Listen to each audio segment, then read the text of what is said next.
Hello and welcome. You are looking at the test bed for the BlitzShield helmet concept.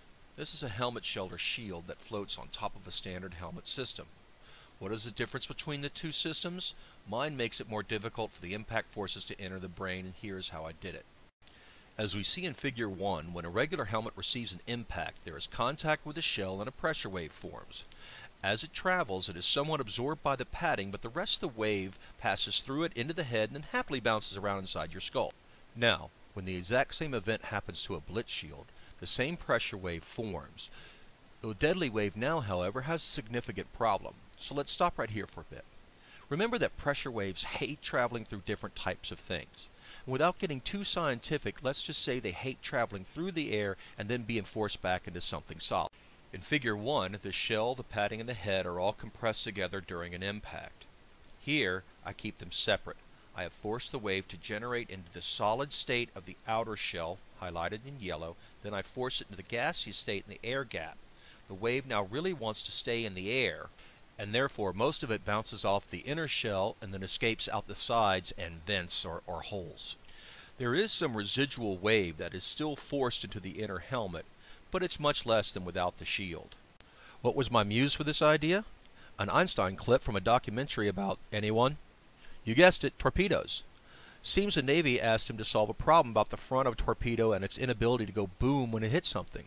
He said just to put an open-air cavity between the nose and the firing pin. The reason was that the shock wave generated by the impact sheared off a metal detonating pin. That pin that was sheared off is under similar forces as a brain inside a skull. On the test bed here you can see the holes that I've cut out. These were done in a very specific pattern for the test you are about to see. The front and the back were cut into different sizes and shapes to see how they would fare in the tests. Here are the results for the front impact tests.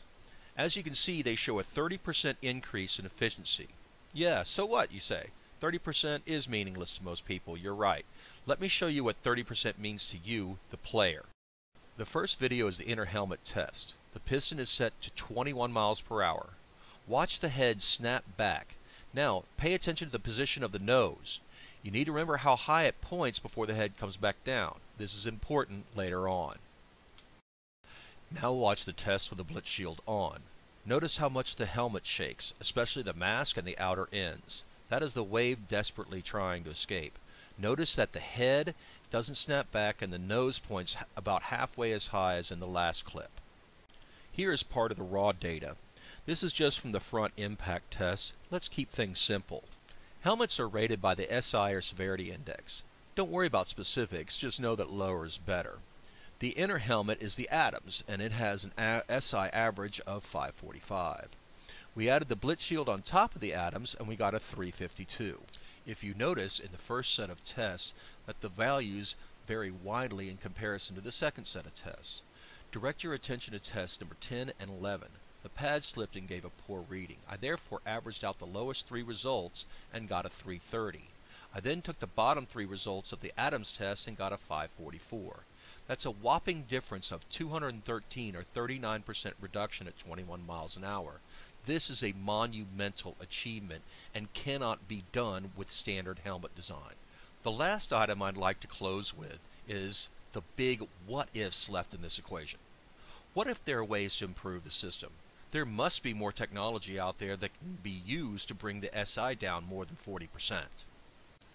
Also, what is the impact of a BlitzShield to BlitzShield hit? A BlitzShield helmet won't be inflicting as much damage as a regular helmet, therefore the combined scores when two helmets hit together must be lower than these tests currently show. This is the new technology that can save football. Thank you for watching my video.